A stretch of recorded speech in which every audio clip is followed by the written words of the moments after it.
not always ready. Okay, wait. Do I have to pinch my cheek? Do I need? Oh, we're live on Facebook. I'm just getting myself a little cheek blush because I feel so pale. So you're on.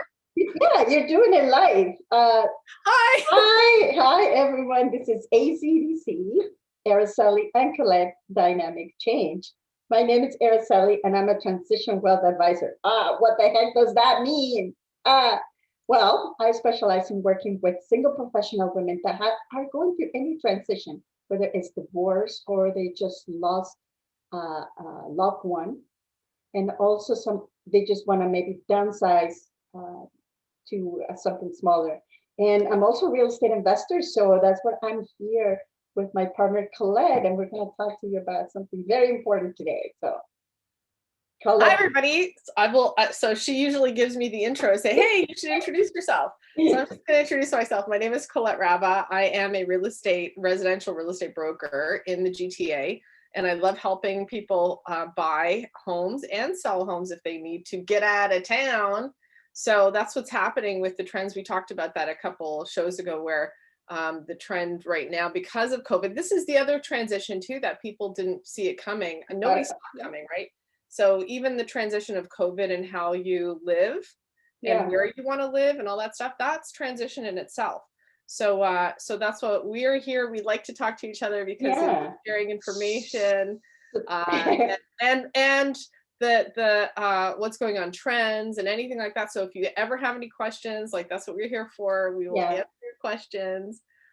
We love to talk about real estate and finances too. Absolutely. Sometimes people don't like that though, right? Absolutely. Scary. It's very scary, right? So just to finish your sentence on the transitions sometimes are unexpected, like this COVID, and sometimes they are planned. So if you are planning to retire soon, try to get that looked at and see if you're able to retire the way you want.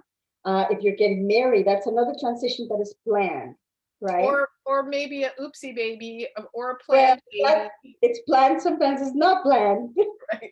Yeah, but anyway, for anything, whether your transition is planned or unplanned, just let us know and we can help you figure it out. Today's show is actually an extension from last show. It's part 2. We started talking about when to buy a condo. If you didn't see that episode, go back to it and take a look at it, when to buy it. But today we're going to talk about, after you have it, when is the best time to sell that condo to maximize your profit as an investor, of course. Yeah, and this is the funny thing too, because when I talk to my investors too, I always go through this portion first before they buy, so they know. You always want to have an end game. Yeah. So with investing, same thing with if you buy stocks too, for example, you have to ask yourself, when am I going to sell, right, before you actually buy? And then you just have that goal in mind, and that way you'll know there's no question, I'm going to sell, because then it gets exciting and you're like, oh, but if I hold on to it for another whatever, and it could go up or go down, or things like that. Real estate is very similar in that respect too. Emotions get the best out of you. Emotions. Of course. And because you think, oh, okay, if I can make another, like the way real estate has been in the last even 10 years, like it's just nuts. So I always tell my investors too, not just in this case with the new condo purchase, but in general, you want to make money, and does it matter about the fluctuations in the market? You want to hang on to it from 7 to 10 years. So anywhere in between 7 but don't be like going crazy and saying, oh my God, the market went up like last year, like 22%, I'm going to sell. Because you also have to consider all your costs, including the real estate fees, the lawyer fees, the closing fees. That really takes a big chunk out of the total profit, right, when you sell. So you really want to hang on to it. But we're not talking about that in this case. We are talking about brand new condo development from when you buy it from the builder. So let's get started. Yes. Ready? You ready? Yes, we're ready. Good. Everybody's ready. Okay. So when you want to go to sell a condo, so we were talking a little bit about assignments. So if you don't know what an assignment is, go back to part 1 and watch that episode. So basically, when you when you look at your agreement from the builder, you have to see time. So they might stipulate when you're allowed to assign. So, and at what point during the development you can't. So sometimes they say you can't sell until we're 100% sold, for example. And then that's because they want to make sure that those people are locked in and their money is there and they don't have to do any kind of transferring and the paperwork. So also the contractor or the builder has to do more paperwork when it comes to assigning. They can't just say, okay, well, you're over here, you just do it and I don't care. There may be those fees involved too for the paperwork from the builder too. So you got to keep that in mind. And as far as price too, there is a sweet spot, and that's what we're talking about too, when to sell. So generally speaking, with the new condo development, it takes about 3 to 5 years for this to sell, right? Or for it to be built. So you really want to time yourself out. And you know what I said before about the resale, you want to hang on to a property between at least 7 to 10 years. If you can wait till the last minute, so when you assign, so we're still talking about assignment, the best time to do it is when the building is built, but you know you still have about 3 months before you need to close. Because the transaction of selling and somebody taking possession too, that takes time. So you don't want to be that close to closing. So you want to have, you know, maybe 3 months and then you have 60-day closing.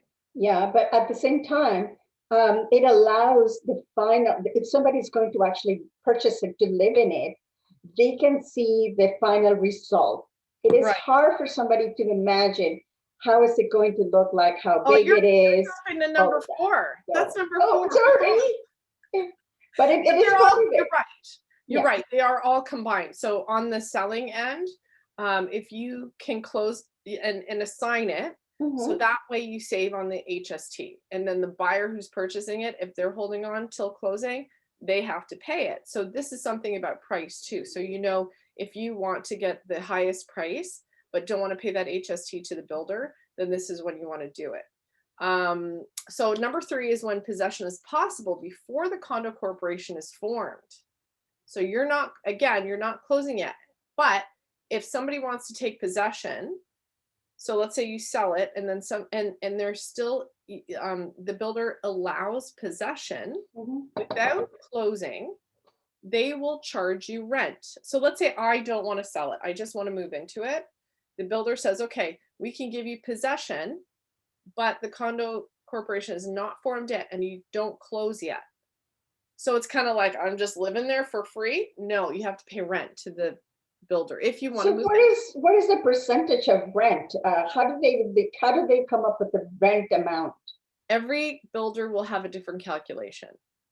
So it's not to really, you know, say, oh, I want to make money on your rent, on you renting the property, but it's just to be, it has something to do with the insurance too of the building that you are, even though you understand that the condo, and sometimes that's the other thing too about your paperwork, you got to make sure in the agreement that you're allowed to take possession, because a lot of condos don't allow it because there's still workers, there's still you know, things going on in the building. There's liability, right? Exactly. So that's really the tricky thing. So for you really, if you do want to live there, you have to make sure that possession is possible and at what point. So that is nice though, because number 4, that's what you were jumping ahead to. If you can get into the unit to show the buyers the size of the the size of the space of the unit, and also the view. The view is very, very important to a lot of people. So they can't visualize, okay, here's the building. I know here's this big tower, but what am I going to be looking at? Am I going to be looking onto another building? Am I going to be looking at the lake? Yeah. And sometimes you have a model that the builder will do, but it is a stage, and it's not going to look the same than when you are there. Right, exactly. Yeah. So the floor might be different color, the walls might be different color. Right. Anything, right? But the funny thing too is I always wish that builders, when you see the floor plan of a unit, a lot of the times you don't see things like bulkheads, for example, and you don't see where the plugs are, and you don't see, like, you can't imagine yourself living in there because you're like, okay, this room has all windows and doors. Where am I going to put my furniture? But when you physically go to the space, then you can understand it a little bit. And you know what, those builders, they're a little tricky, those guys. Of course. You know, the scale of the furniture in the drawing is sometimes misleading. Yeah, it's Well, very, very small. I've seen some rooms that are so tiny, yeah, and you can barely fit a single bed. right. But they But make it they, in such a way that it looks so big because the furniture is very, very small, right? right. So you But it's can't really also, tell. yeah, and they know that you don't have the possibility of sitting there and walking through the space.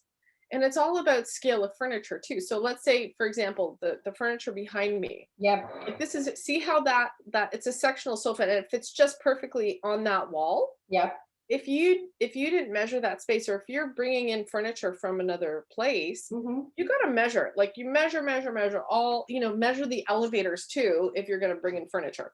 So this is something that, that's for the design show that we're going to Yeah, of we're going course. to do. But this is the thing. It's really important for people to, if you can, physically go to the unit and walk through. That's the best. And then that way they can physically see how they're going to live in the space, right? Okay, number 5. We're on number 5. So the other thing too is real estate has a cycle, just like probably your business. A lot of businesses have time frames for certain things. Mhm. So everybody gets all excited about spring market, right? So if you can sell in the spring, that is always traditionally on a yearly basis the best time to sell because people want to move in the summer.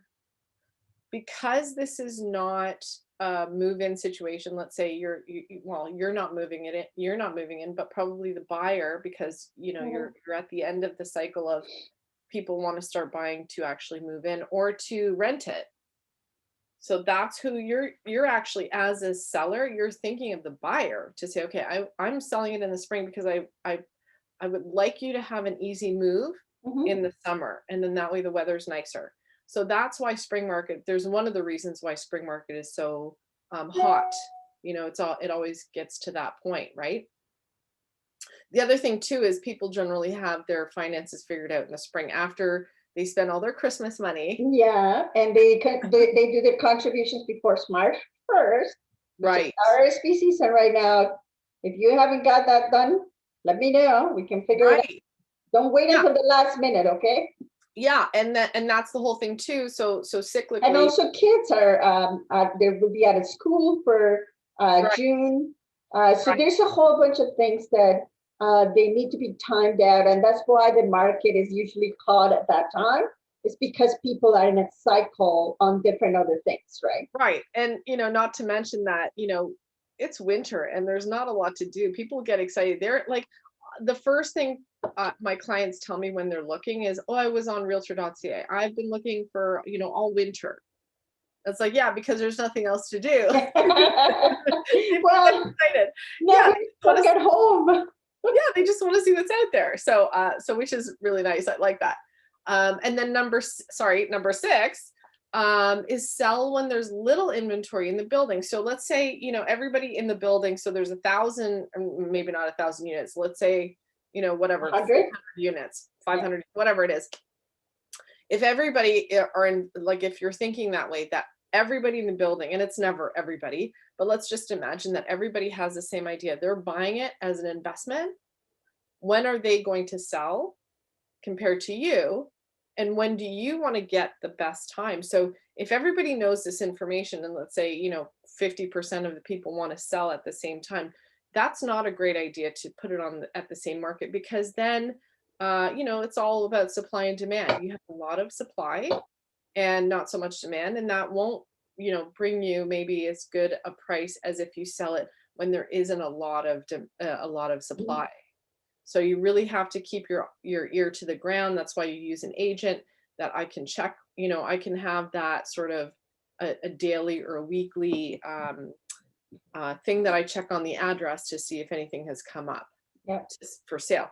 So this is something that as soon as you feel like, okay, you're ready to sell and you've done all of the things before, like what we talked about, 1 to 5, to say, okay, this is the right time for me. This is the opportune time for me.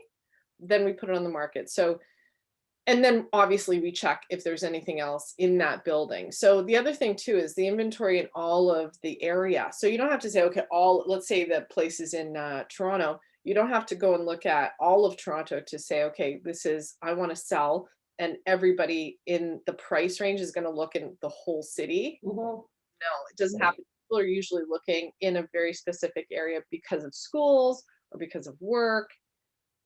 Obviously, price does have a different something to do with it, but square footage is more important too. Price per square foot. So that's something when you get so that's a whole other show too. We're not even going to talk about how do you price it out. That's what you need an expert for. That's what you need a real estate agent for. I'm sorry, I can't go through it today. How do you price out? Because all these things, all the 6 things have something to do with you getting your price, to figure out how long you've held on to it, how long or how big the market has grown within that time frame. Mhm. And then you talk to me and say, okay, what do you think I can price it out to? What do you think I can, really get for this unit? Because I've been sitting on it for 3 years. So we do agents. I mean, I can't say all agents, but I have a method of how to price it out to understand where the price comes from. So it's not this like pie in the sky, price idea, Mhm. which I'm sure some agents just pull it out of their Yeah. butts. Well, they just go to realtor.ca and they can look at, oh, what's sold in the area, and they just come up with something. Right. So it's a little bit more than that, like to actually get a good price. And that and then so this is the other thing too. When you get a price from a professional agent, when it comes to negotiating, I can tell the buyer this is why this is at this price. Mhm. So they know it's not like, oh, we're just, You just throwing come up with a spaghetti at the number. wall. Right. So, there's a lot of little tips and Yeah, tricks that I can that teach. is really the value, to have a professional realtor working with you, whether you're buying or selling. Yeah. I know that people would like to save some money, but believe me, like sometimes by the negotiating, by the terms, maybe the price that they can help you with is worth it, what you are giving for commission. So Right. it Well, don't go. we were just talking about cutting hair, right? For example, Yeah. or fixing a car, things like that. Like, I'm not going to go and fix my own car because I don't know how to do it. And Yeah. I don't care to learn how to do it, but I know there are experts out there that I can hire and they give me value. And it's the same thing with real estate. If you hire, and this is the thing I always tell all my clients, interview a couple agents first, see who you like to work with, see who Mhm. can give you value. Even what I do when I go and help my buying clients, I say, Yeah. look, I don't expect you to sign anything with me. Let's go tour a house, and just me talking throughout the house to show you what I know about the property should give you value right there. So, and then you can make a better decision and do that with a couple other agents too. Mhm. And then see as a trial period, let's say, to say, who do I really want to work with? Who do I enjoy talking to? This process is fun for me. I love Mhm. buying. And I hope I make it fun with my clients too. Maybe Yeah. I should have a client come on and talk about. There's sometimes things are funny too that Yeah. happen during showings, but it's also the knowledge that when I go through a house with someone to say, okay, this is really what I see and my Yeah. And expert and eye. things that you can spot that could be something that you can negotiate on the price and get them a better value if you're buying, right? Right. And it's not always about price too. Like that's the misconception, right? Mhm. Especially now with the market where Yeah, but oh my God, terms, yes, all of that, it's very important that it will translate to you having a better transition to move into it. right. And that it might not be worth money, but it might be worth time for you. Your kids in school, and timing is something Right. that is valuable too, right? Right. And small things too, like even things like window treatments, Yep. because I have that background in design, I can tell you, those curtains are really expensive. You should just write them into it doesn't Yeah. hurt you. Mhm. If they're nice, write it into the agreement, Yeah. the light fixtures, things like that, where it's also the pain in the butt factor, right? Of having to change them out. If somebody wants to, so with on the selling end, if a seller wants to keep a light fixture, I tell them, listen, take it out now and replace it, because it's just the pain in the butt factor when you go to sell it that people fall in love with it and they're like, oh, Exactly. look at that. Well, yeah. just take it out now, swap it out now. So you don't even have to deal with it. They don't even have to know what you had, replace it with something Exactly. as nice. And it's easy, That right? is super important because sometimes it's misleading because people are thinking that they're going to get something that they see because it looks beautiful, but then Right, they come back and it's not there, right, right. And the other And thing too, and that's a pain in the ass. Oh, sorry, but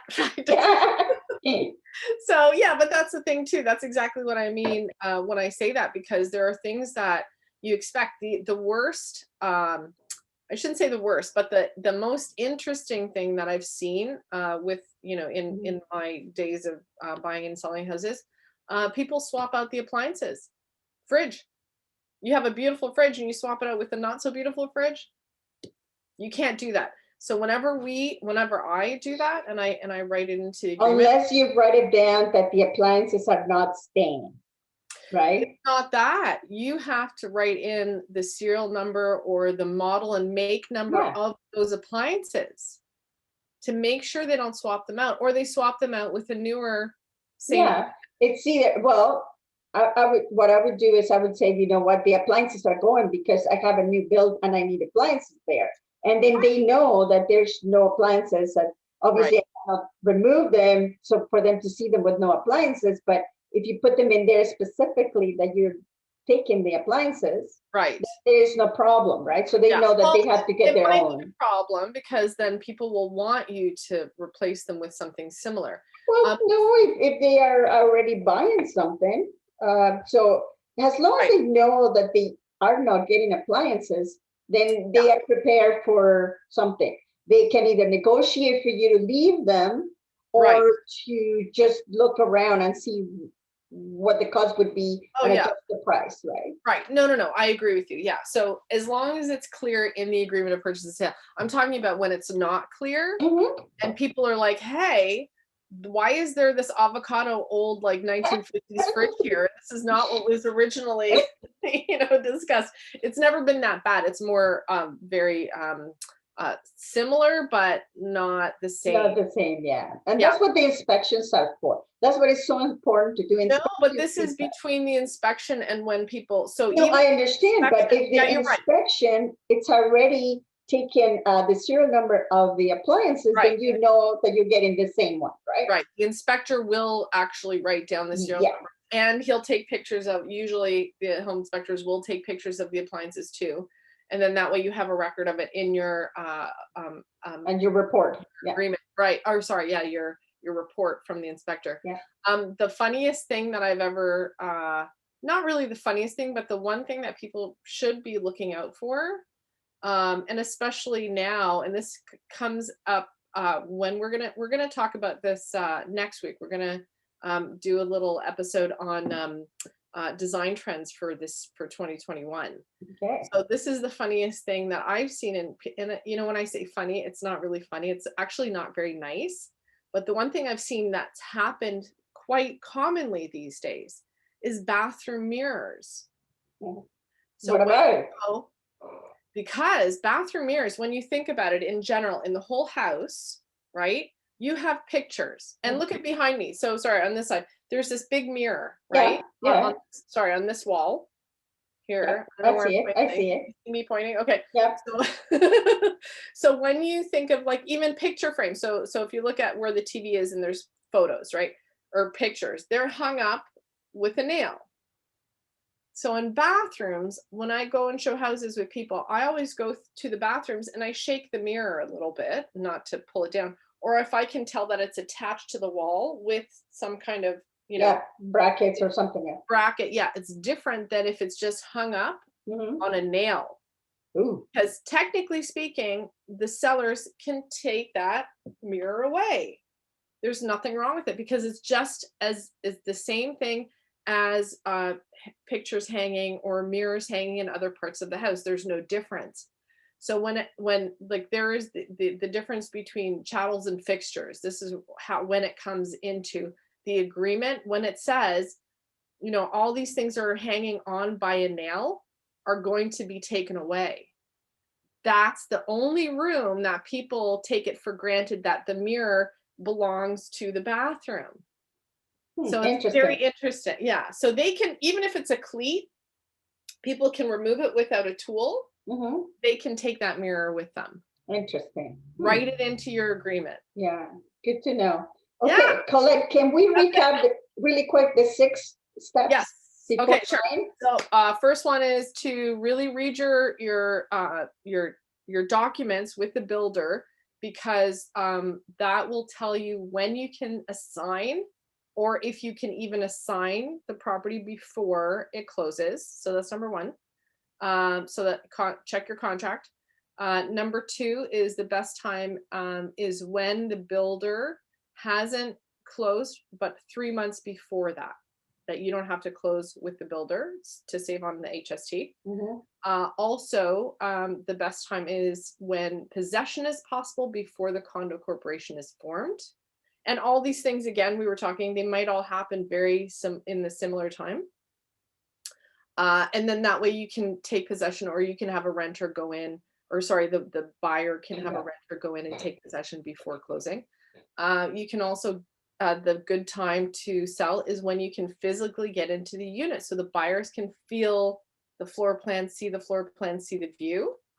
And also try and sell in the spring if possible. Spring market is always traditionally the best. And try and sell when there is little or low inventory in the building, so you don't have a lot of competition.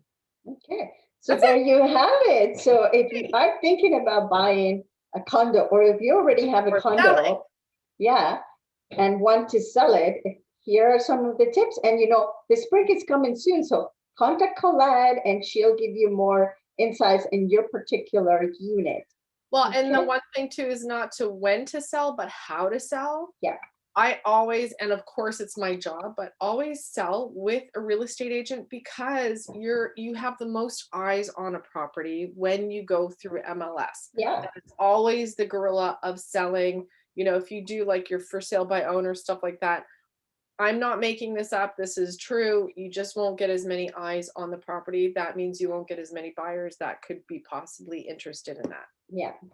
Okay, so this is awesome. Well, thank you so much for being here with us today. And remember that next week, we're going to be talking about some trends in design for 2021. So yeah, the little heart. Home.